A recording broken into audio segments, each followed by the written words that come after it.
Hey everybody, it's Andre Shirdan, and today my guest is Rick Garofolo, and Rick is the founder of the Dental Practice Mechanic. And most of you guys know Rick because Rick is the one-stop resource for OSHA HIPAA compliance, remote insurance billing, which he does really well, his company does really well, dental coding, and Rick is one heck of a presenter. If you haven't gone to see him speak, he's one heck of a presenter.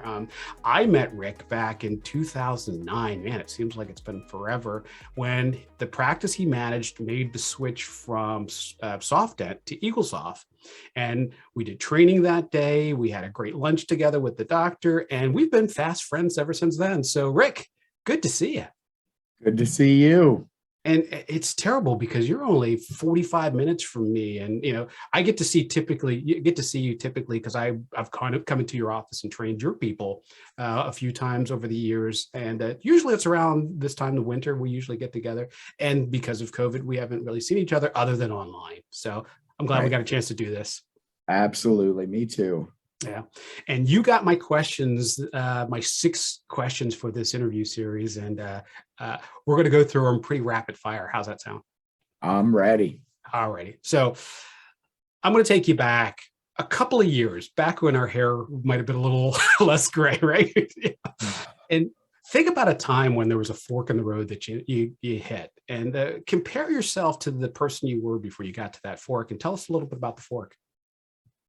Well, I actually had to think about this one hard, because there's been a couple forks in my life. I mean, I think everybody has that, but the biggest one I could come up with, and I know this video, what we're doing isn't specifically about dentistry, but that really was, I think, my biggest fork, was getting into dentistry. Like I said, we met in a dental office that I was managing. It was my ex-wife's dental office.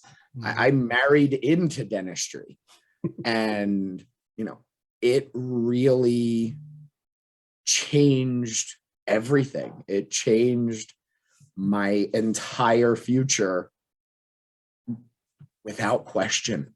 That was the big thing. That's what changed it. Yeah. That's what altered my path forever, was getting sucked into teeth. And we've talked about this before. We share this kind of, we married into dentistry. I didn't marry into it, but my sister married a dentist, and that's how I got in the business. So we've commiserated about this a few times. Oh yeah. Yeah. And it becomes a family business, and you do take a different ownership of things when it's family. Right. Absolutely. And you do. I mean, I was always in business beforehand. I mean, I did venture capital and, bought companies and advertising agencies and marketing firms and, all that fun stuff. But, really, I mean, dentistry became the thing that, I love to do. It's now my passion. And here, let me ask you a question about that. Do you find that when there is we're going to put it in quotes, but a family member involved with the practice, and not just for the job, but for the outcome of the practice, do you find those practices do better? Honestly, I think it's about 50-50. Yeah. There are husband, wife, brother, sister, father, son, father, daughter practices I see that are amazing. And then there are practices I walk into, and, I think you and I are both kind of in the same position. I mean, I go into tons of practices every year, and my problem is I have no filter. So I'll have no problem. I just had to do this in Charlottesville, Virginia last year, having dinner with the doctor and their spouse and saying, you, the spouse, have to get out. Yeah. It's not going to work. You got us. Oh, but I love being there and we love working together, but it's killing your business. Yeah. And I have to be the one to then fire the spouse. And, so it's 50-50. When it works, I think it absolutely works. Well, nobody else is going to have that vested interest. No matter how great of an employee or a team member they are, they're not going to have that vested interest because it's not their business. Yeah. I believe that. I'm not getting ahead of myself because this isn't my thing, but nobody's going to have a vested interest in your business as much as you because they don't own it. Exactly. Yep. Yeah. Family does. It all works together. So yeah, I think that same it's awesome. Works. Oh, I agree. Yeah, you either love it or you kill each other. Right. Exactly. And sometimes you do need somebody to tell you. And I've done it, but we've been at that same table. I've done it and said, you need to get out. You need to get out. And sometimes that's the best thing that can happen. All right. So here's question number 2. What book should everyone be reading, and maybe even reading over and over and over again? Well, this was probably the easiest question for me because there is one book that I have 6 paper copies sitting on my shelf right over there. And I have it on Audible. And anytime I'm in my car for 3 hours or more, I listen to it at least 6 times a year on Audible, straight through. And it is Time Management Magic by Lee Cockerell. Lee Cockerell. I listen to that book constantly. Listen, we're busy. We live in a busy society. And, for me, I get messages all the time saying, I don't know how you do everything you do. And it really does come down to scheduling, time management, and not minding working 16 or 18 hours most days. That helps too. But, it comes down to time management, and that, I listen to that book over and over because as we go through normal everyday life, we kind of sometimes stray off the path a little bit. And that brings me back, if I listen to it every 8 or 10 weeks, brings me back to, okay, yeah, I got to start doing that again. I have to start keeping track of it. I have to do that because I'm so much more productive when I'm on task. And that is a huge thing. And I think for anybody, because even if you're not a ridiculous workaholic that works 16 or 18 hours a day, like I am, booking in that family time is also important. You look at my calendar, you look at my day timer, I have every Sunday from 12 to 7 is family dinner. It is in there no matter what. I will fly home from California for the family. That's just what we do. And it's scheduled, so it has to happen. And for those who don't know, Lee Cockerell used to be the VP of Walt Disney World Resorts. I did an interview with Lee a little while back, and we've become sort of business friends over the years. And I recommend Lee's books all the time. He's a great guy, has a great series of podcasts. So I'll make sure that there's a link to that at the bottom here too, and a link to the other interview that I did with Lee. So that's a great one. I'm glad you brought that one up. So here's question number 3, which is, give me 1 or 2 of your favorite quotes. And the one that I choose, and I say this probably 20 times a day, I think originally it was Confucius that said it, but since then I think everybody has said it. I know Warren Buffett has a version of it, and Steve Jobs has a version of it, but it's choose a job you love and you'll never have to work a day in your life. And that, when we think about the fork, like I said, dentistry being, just somehow out of the blue turning into my passion, like I love what I do. I really enjoy it. So it's not work, sitting, I have a stack of 940 pages of EOBs that I have to sort through over the next few days. And I love doing that stuff. I love fighting with insurance companies. I love all that. I love, the dentistry aspect of it. I mean, I get this all the time. Dentistry accounts for like 15% of my annual income, but it takes up 95% of my time because it's what I enjoy doing. I enjoy the speaking and the learning and the fighting with insurance companies. And, I love the fact that I'm not a dentist, but I get 6 or 7 Facebook messages a day from dentists saying, "Hey, can you look at this x-ray and tell me what you think?" Yeah, I can. Like, I love that. And that makes it easy for me to wake up at 5 a.m. and go, "Hey, today's awesome. It's going to be a great day," because you got to love what you do. And I think, specifically dentistry is a very specific passion for people. My best employees here in my office are all people who were, not all of them, but many of my very good employees were people who were in dentistry and stopped, in the 80s or 90s or early 2000s, 10, 15 years ago, got out of dentistry.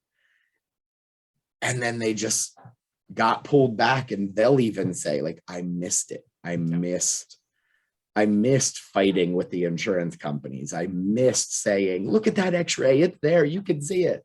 And I think it just gets in your blood. And, even though people try and leave and, get out of the op and do all that fun stuff, they somehow, a large percentage of them always come back in one way or another. Yeah, dentistry is the mob. I mean, a good reference for us. We're in Pennsylvania, so dentistry is the mob, close to Philadelphia. And Right. Once you're in, you can't get out. You're always going to get pulled back into it. So, but that's a good one. You got another one, or is that we're going to stick with that one? That is the one That's a good one. I live by. And all of its tell people that too. all the time. You got to have passion. Yeah. You got to have passion for what you do. You can't be successful if you don't love it. Yeah. How many times have I retired from dentistry and back again? So, so here's question number 4 for you. And we're both techies. So what is the high tech thing? Has to have a plug, has to have a battery that you can't live without? No question, my phone. Absolutely no question. I'm sure that's probably what, like 90% of people have said thus far. But I mean, it's without question, it's the most powerful tool we have right now. Yeah. It does everything, and I watch a lot of Gary V videos, and I was watching one. He's like, why are we wasting a year of school having kids memorize what presidents were in what order? Who was the 19th and who was the 23rd and who was the 10th. Yeah. It doesn't matter. Google can tell us in 4 seconds. Yeah. Stop wasting time. There is nothing I can't find out from my phone. Yeah. There's nothing. And it's funny because I'll be, on the road, or I'll be sitting in my office, or I'll be wherever, and somebody will message me, or I'll get a post in the Facebook group and say, "Hey, what's the code for this?" I'm like, "Oh, thanks, Rick. You're so smart." No, I just Googled it faster than anybody else. That's my goal. My goal is never to know everything, but just know where to find it. And that's Google. Right. Yeah. Yeah. That's Google. But I don't need to know it. Do everything now. Well, then let's talk about the other side of that. What's the low tech thing? So question 5, what's the low tech thing that you can't live without? So it can't have a plug and can't have a battery. Easy. My notebook and my pen. Without question, I use them every day. I mean, here's my little notebook, and I go through probably 10 or 15 of these a year. And they are with me everywhere. They are on my nightstand. They are, at the kitchen table when I'm eating dinner. They are everywhere because I never know when I'm going to think of something. It is my to-do list. It is my reminder. It is my scratch pad. I will have a ridiculously crazy dream and wake up at 2:30 in the morning, and write down, because some of my craziest, weirdest ideas have turned into good things. And so it's always there. And people make fun of me because in every picture you see of me, this pen is right here on every shirt. Like, I don't ever wear t-shirts. I don't ever wear a shirt without a collar and button because I have nowhere to put my pen. I don't wear hoodies. I don't wear sweatshirts. And if I have a sweatshirt on, I've got a golf shirt or a collared shirt underneath it. So I have a place for my pen because I always have it. And it's amazing, how many times, even like if I go out to eat and the waitress or the waiter will bring the bill at the end of the night and they're like, oh, here you go. And they hand it to me and I pull my pen out to sign the check. And like, oh, you have your own pen? Yeah. Like, is that such an odd thing nowadays? Everybody used to always carry a pen on them. Everybody had something. Every man had one in his pocket. Every woman had one in her purse. That was just the way it was. I can honestly say that this pen has been on my desk for probably 3 years because I don't use it enough to use up the ink. I don't write notes. I mean, this is my notes right here. I do everything on my phone. I've become so digital that I don't own any paper anymore for that. I write a lot of notes, but it's all in there, and it's just because I never have the pen because the pen sits here on my desk. Right. I have a stylus everywhere, but not a pen. But that's a good one. I love paper, and it's quick and easy. And you know how many doctors and dentists I hear say, oh, it was so much easier when we had paper charts. It was so much, it might not have been as quick, but it was easy. And, if you messed up, you could fix it. Yeah. You can't fix it anymore. That's probably why I've gotten out of it, because I preach digital charting so much that I'm trying to make it seem like there's no way back. Once you go, you can't go back. So I love digital charting. However, I can't live without my notebook. I love it. It's there all the time. All right. So now let's circle all the way back to that fork of the road, and let's go to question 6, which is, what advice would you have given Rick at that fork in the road? I know what one of the pieces of advice would be, but don't do it. No, actually, I am very thankful for every decision I made because it brought me where I am. Even the things that there have been many things in my life, and I think everybody's life where, man, if I could do that over again, I would not do that. If I could go back and tell my 18-year-old self, listen, you're going to meet this person, and as soon as you do, turn around and run. But would you? Because, every one of those experiences, good and bad, made you who you are. And, without sounding cocky and conceited, I like me today. Like, I like who I am today. I haven't made the right decision every single time. I've messed up. I've made mistakes. I've lost money. I've ruined relationships. I've, worked marriages into the ground because I'm traveling 35 or 40 weeks a year. And, but it's doing what I love. And that's what it comes down to. But, Rick 20 years ago, I would just tell him, learn everything. Learn everything. Because, that maybe my second quote is that, everybody knows, the quote, a jack of all trades is a master of none. But everybody forgets that second part of the quote that is, but it's still better than being a master of one. Yeah. That I agree with. Know everything. Learn everything you can. Yeah.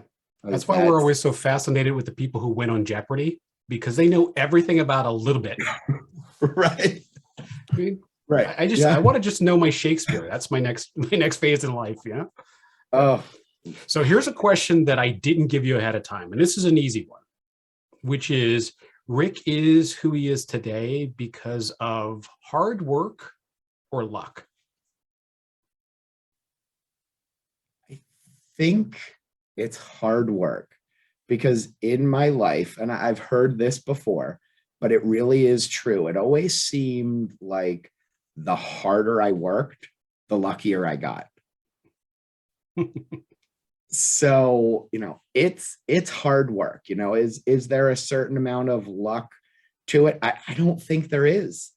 I think you make your own luck because you keep pushing forward, and it takes time.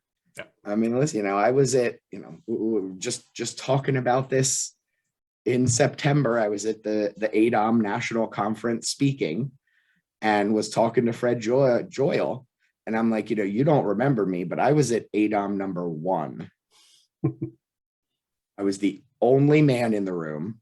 I was an office manager in my, at the time, wife's dental office, came to ADOM number 1 conference, sat in a room with literally 8 other people listening to you speak.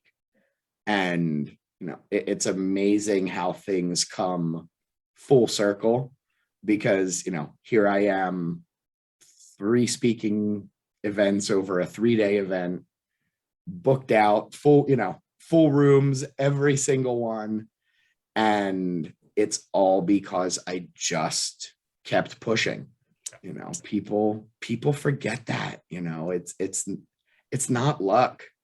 It's ignoring the negative and, just keep working hard because it comes.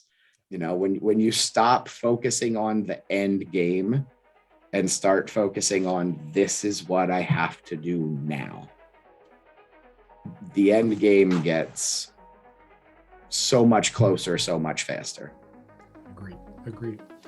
Well, dude, thank you so much for doing this. This has been a lot of fun. I like going down memory lane and with the people I know, and I like learning new things about folks. So this has been a lot of fun. I really appreciate you doing it with me. It has. Thank you very much. Thanks for asking me on. All right, and I'll see you on Facebook in a couple minutes, I'm sure. I'm sure I've had 17 pop-ups since we've been on here. All right. Thanks again. I'll talk to you soon. You got it. Thank you. All right. Bye-bye. Bye-bye.